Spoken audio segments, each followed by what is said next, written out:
We can get jump, but we can't get double jump yet because we haven't got jump yet. So we're going to go ahead and get jump, and then that enables the ability to get double jump. If we get double jump, of course, it's not implemented. We're not actually going to double jump, but it's just now that we can do it because we have jump.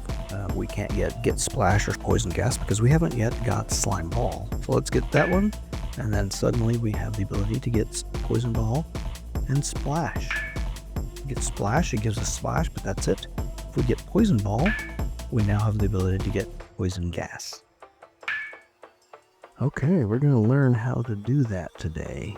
And by that, I mean, welcome back to LewyT Amusement Academy, part 27, where we are going to learn how to add skill tree dependencies. One skill may require another skill before you can get that skill. Okay, this is my favorite part, the code. There's only 2 scripts that we're changing today, and the first one is a very small change in the Skill.cs file. All we're doing is adding one new property to the skill, and it is called Prerequisite skills. It is a list of skills. So we want our skill to be able to say this skill requires these other skills in order to have this skill.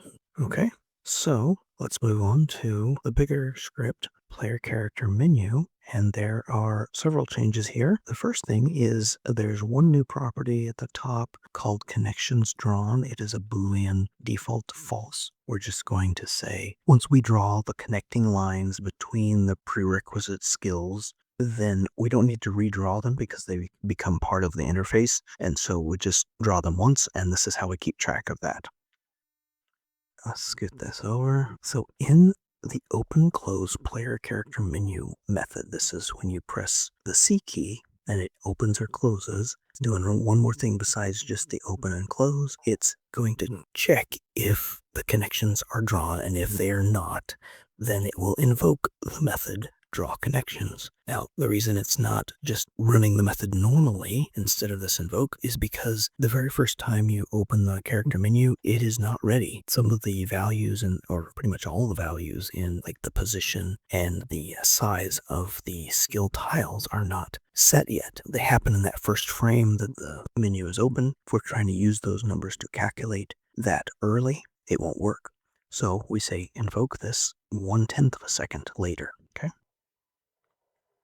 Okay, the next thing we're doing is in the refresh skill status method. Now, this method is how we decide whether or not a skill tile should be enabled so that you can actually click on it to upgrade it. And it previously was based solely on like the player level. So only if the player level was high enough would you be able to get a skill. Now we're also adding this prerequisite. Now we're going to check if there are prerequisites. Then we're going to for loop through them, looking at each one, and we're going to check the skill level of each of those prerequisites. If it is 0, we're going to say this skill is not ready. We can't get this one because any one of its prerequisites are not upgraded above 0. So we will set it to status equals false and then break because we don't care about anything else. If we see even just one that is 0, that's the end of the story. The next method is getTileByName. This is just a helper method so that we can just provide the name of a tile that we're looking for, and it will give us back that tile. So basically how this works is it just takes in a string name, and first we're just going to get all of the skill tiles in the skill tree. So this is how we do that. We take the skill tree and we .query, and we're looking for visual elements because the skill tiles are visual elements, and then we give it the name skill tile because all the skill tiles are named skill tile. This normally returns something called a uQuery builder, which is kind of like a list, but we're going to convert it to a list.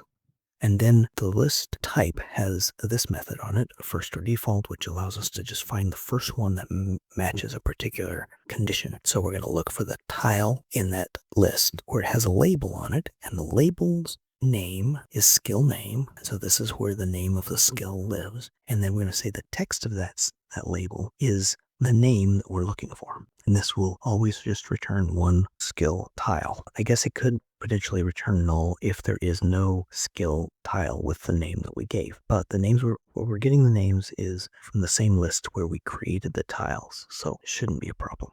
Okay, here's the big thing that we're doing. This is draw connections. This method is what's drawing the little lines in between the skills and their prerequisites. So we're just going to loop through all the skills, and then the first level of the loop, each of those skills, we're going to check for prerequisite skills. If it doesn't have any, we're just going to continue on to the next skill. If it does have any, it'll get to this next line. It's going to call get tile by name for that skill name, and then that's going to be the source tile. That's going to be the beginning point of our line. And then we're going to for each through all of the prerequisite skills of that tile. And we're going to get the tile by name that is that prerequisite skill, and that is going to be the target tile. That'll be where the line ends. Now we're going to do some calculations. First, we need to know the start and end location. So this is a vector 2, which is like an X and Y position. So the start is going to be the source tile dot world bounds dot center, and this just gives us like the screen position of that tile, not its position on its parent, but that true world position. And then we're going to subtract the world position of the skill tree, and that will give us the position on the skill tree where this line needs to start. We're going to do the same thing for the end, but we're using the target tile. And then we're going to just double check if the start X or the start Y or the end X or the end Y, if they're all 0, then we know that we called this method too early, and that's what happens if you call it immediately when you open the menu the first time. And we will do the invoke the method after 1/10 of a second. And so this isn't really needed because we're invoking it late anyway, but it's a nice fail-safe to make sure that this method always returns useful positions of the lines, that it can actually draw lines that are not just 0. Okay, so once we've got past that guard, we are going to calculate the distance between these two. So the dx is going to be the end x minus the start x, and the dy, the end y minus the start y. And then the distance, this is a normal two-dimensional distance calculation. We take the square root of the dx times the dx plus the dy times the dy. And then we also need to use dy and dx to calculate the angle using the atan2 method. This is just a math formula like square root. You just give it these two numbers. One of them is the horizontal distance, and one is the vertical distance. And then that gives us an angle, but the angle is in radians, so we need to convert from radians to degrees. So we multiply by this constant, which is 57.29578, and that will give us the degrees. I mean, we need degrees when we're rotating an object in UI Toolkit because that's what the rotate value uses, is degrees. So the next thing we're going to do is actually create the line. So we're just going to create a new visual element. We're going to call it line, and we got to set the position to absolute so that we can position it anywhere in the skill tree that we want. And then we have to set the color to white so that it's visible on the background. We set the left to the start.x and the top to the start.y. The line starts there. We're also going to set the transform origin to 0 and comma 0.5, and what this does is it sets the vertical position of the center point for the rotation just right in the middle of the left side. It's the middle of the left side as opposed to the top left corner or the center of the tile, anything like that. And then we're going to set the width of the visual element. Remember, this is like a box, but we want it to make it a line, so we want the width to be the length of the line. So that's the distance that we calculated. And then we want the height to be like a thick line, but not too thick, not too thin. So just 5, I think, is a good thickness. You can play around with that number and see how it looks to you. And then we're going to rotate this line by the angle. This is how we do that. Rotate equals new rotate angle. So now we've got the line in position and rotated exactly the way we want it. And now we have to add the line to the skill tree. So this is how we do that. We don't want the line to be in front of the tiles because by default, anything added later is in front. So it would be covering up part of the tile. So we want to send to back. So that basically sends it so that it will be behind the tiles, and you will only see the line in between where those tiles are. There's spacing in between the tiles, and you'll see the lines connecting in between, or you will also see lines behind the tiles that are partially transparent because they're disabled. Okay, and then the last thing we do is we just say the connections drawn are true. So next time it will not even run this method because we've already got all the connections. So that's the last thing we need to do. Okay, so we're done with the scripting, but next we need to set up our actual skills to have some dependencies, some prerequisites. In our hierarchy, we want to open the player character and go to the skill tree, and this is where we have our 4 little skills. We can't see them in the game until it runs, but we have jump, speed, health, and slime ball. I want to just make some minor tweaks to the existing skills and add some new ones. We're not going to implement the new skills. We're just going to implement the skill tree and dependencies, prerequisites kind of thing.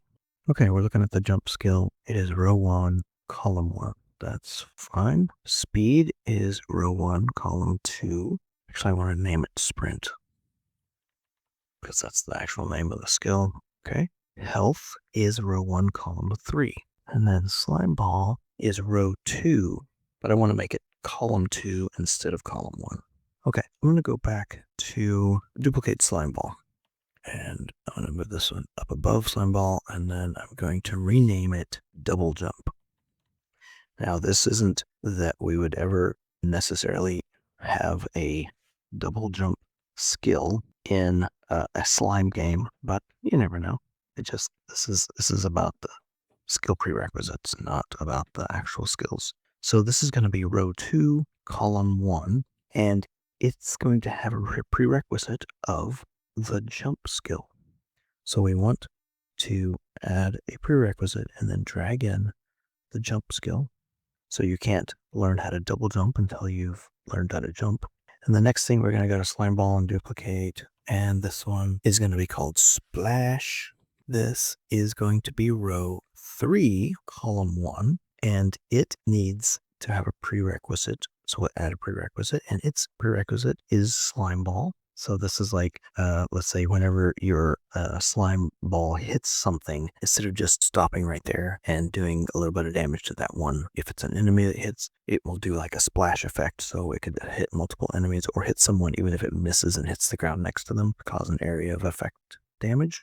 Now, let's go ahead and duplicate splash, and we're going to name this one Poison Ball. Okay, skill name Poison Ball. This is going to be still skill row 3, but column 2. So this is going to be in the same row as the splash skill. And it also is going to require slime ball. So this is like your slime ball doesn't just do a little bit of damage when it hits, but it can do poison damage that can last a long time. Now, we're not going to implement that today. And then we'll make maybe one more skill. This is going to be called Poison Gas. And this is going to be row 4, and it can be column 1. And its prerequisite is going to be poison ball. So just like another chain in the prerequisite dependencies. Now I want to go back and set some meaningful icons to these. It's not part of the functionality, but it just looks better if you have an icon. So the double jump icon, I think we could use this one here. This looks fine. And then the splash icon, something to kind of indicate some sort of a splash effect. Maybe this arrow's going in every direction, something like that. I'm not saying these are the best possible icons. I'm just picking a different icon for each one.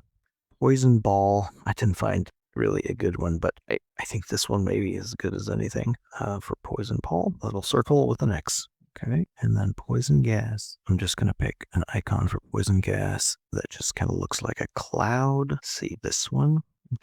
Okay, we're also going to look at the skill tile UXML and try to make some changes that will just help us be able to see these lines a little bit better. So if you select on the skill tile, you can go find the border width. I currently have it as 5. Let's try 10. And the inline styles size, we currently have it as 100. So whenever we make the border bigger, it makes the actual visible tile part smaller. So because it's 100 and the border is 10, it means the background is only 80 because 10 off of each side and the top and the bottom. So we could make the whole thing a little bit bigger. We have plenty of room. So let's make it like 150 by 150.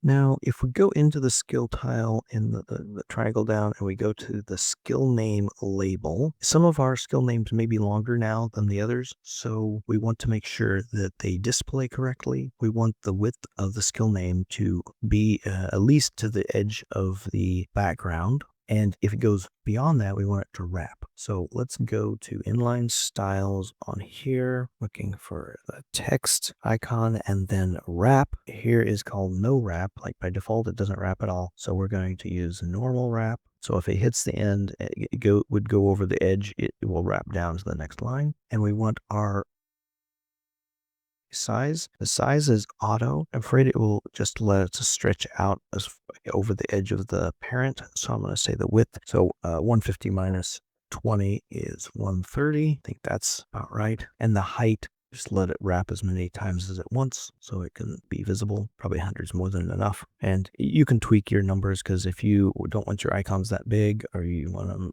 smaller, or whatever, you just need to adjust your numbers to match your situation. I want to go to the skill icon and the background color. So we've got this marble background image, but the background color is black and it's completely transparent. So I'm surprised we can even see the image at all when it's that way. But if we leave it transparent, we will be able to see the lines underneath everything, and it'll kind of mess up our look of our icons. So we can just make it fully opaque. It does change what the background image looks like, but if you don't like that, then we can change the image. For my example, this change to the background makes the name not show up as well. So you could change the image, or you can change the background color. So instead of a black, it can be a gray or a white. White makes the white icon not show up, but a gray kind of is a nice in-between color, and it's still opaque. So that's one way to fix it, or you can change the image. Another thing I would like to do is make my skill name font bold. That will make that show up a little bit better. And of course, don't forget to save, Control S. And I think it's time we can actually test this out. So let's hit the play button and see how it looks. Yeah, there we go.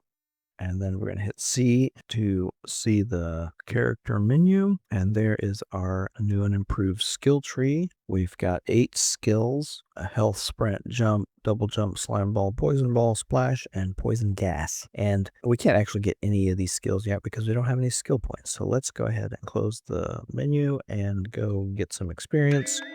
And we'll be back in a moment. Okay, here we go. We've got our 27 skill points. We can, as usual, we can upgrade health and sprint, no problem, but it doesn't do anything else. We can upgrade slime ball because we have level 3. Slime ball requires level 3. We can get jump, but we can't get double jump yet because we haven't got jump yet. So we're going to go ahead and get jump, and then that enables the ability to get double jump. We can see the lines. The disabled skills are, you can see the lines behind them because the skills are transparent. If you would like to change that behavior, let me know what kind of thing that you have in mind, and maybe I can make a video about it in the future. If we get double jump, of course, it's not implemented. We're not actually going to double jump, but it's just now we can do it because we have jump. We can't yet get splash or poison gas because we haven't yet got slime ball. So let's get that one, and then suddenly we have the ability to get poison ball and splash. If we get splash, it gives us splash, but that's it. If we get poison ball, we now have the ability to get poison gas. So there we go. That is our skill tree with dependencies, prerequisite skills, whatever you want to call them. Okay, thank you for watching LewyT Amusement Academy Part 27. If you learned something down here in my lab today, please like this video, subscribe to this channel, and share this knowledge with your friends, frenemies, enemies, and even your nemesis. Next, in LewyT Amusement Academy Part 28, we will implement some of these skills. If you're following the LewyT Game Lab channel in real time, you might see another video drop first, but we will get to the skills in Part 28.